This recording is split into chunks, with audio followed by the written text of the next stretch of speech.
Hello there. In this video we're going to discuss the Pythagorean theorem, and this is meant to be just an introduction to it, so we're not going too deep into it, just an intro. The Pythagorean theorem you may have heard of before, or you may have heard of a squared plus b squared equals c squared. It's something that we use only for right triangles, which means only triangles that have a 90-degree angle. Only right triangles. So what it is it's a relationship between the legs of a triangle and its hypotenuse. And I will tell you what that means in just a moment. So A and B represent legs of a triangle, while C represents something called the hypotenuse. There's a special way that we identify what those are. Let's start with the hypotenuse. The hypotenuse is always the side of the triangle that's across from the right angle. So if you're looking at your right angle, the side that's across from it is always your hypotenuse. The other two sides are legs. Leg, leg. If you look at this triangle, which has kind of been turned over, you can still identify where the hypotenuse is by looking at the side that's opposite from the right angle. So this is the hypotenuse, and the other two are legs. See if you can identify the hypotenuse and legs in the other two examples. In this triangle, the hypotenuse is right here. This length here is the hypotenuse, while the other two are legs. And then in the last one, this very long side here, this is the hypotenuse, the other two are legs.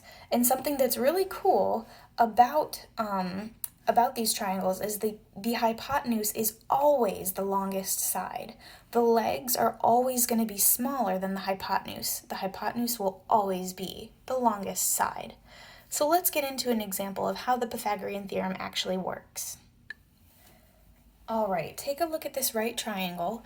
You can see by looking here that the hypotenuse is missing. That's side C here, that's the hypotenuse. And you can label A and B however you want, it doesn't matter. I'll call this one A and this one B, and we're searching for the length of C. So what you want to do is you want to fill them exactly into this equation. So instead of a squared plus b squared equals c squared, I'm going to write that A is 4. So 4 squared plus b is 3 units, 3 squared, equals, and I don't know what c is, I'm just going to leave it as c squared.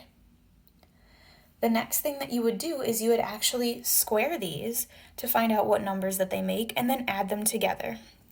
So 4 squared is 16, 3 squared is 9. We still don't know c squared. Together, 16 plus 9 makes 25. Now here's where it might get a little bit tricky. This is the most important step. When you get down to this step and you just have that 25 is equal to c squared, what you want to do in order to undo the square is square root it. So you want to take the square root of each side. Now the square root of 25 is just 5. And the square root undo each other, and we just get that side C is 5 units in length. Let's do a different one. Okay, take a look at this triangle, and let's start by identifying A, B, and C. I notice, based on where the right angle is, that the hypotenuse, side C, is missing. We don't know what it is. And labeling sides A and B, you can put them wherever you want for those two legs. I can put A here and B here, or if you flip-flopped A and B, that's all right. Just make sure that C is the hypotenuse that is across from the right angle. Okay, let's fill in our equation here. So A squared, that would be 7 squared, plus B squared, which is 24 squared, equals, we don't know what c is yet, so still c squared. Okay, the next thing to do would be to actually calculate what 7 squared and 24 squared are. So we know that 49 is 7 squared, But 24 squares a little bit larger. You might just want to plug it into your calculator. So 24 times 24. You should get 576. All right, add them together. When you add them, you should get 625 equals c squared. Now again, this is the most important step. Once you just have a number over here and c squared over there, you square root each side. All right, so over here I just get c, and over here you would plug this into your calculator. The square root of 625 is actually 25 units. Okay, if you haven't tried one on your own yet, this would be a good one to try on your own. So pause the video and give it a shot, and then I'm going to go over it.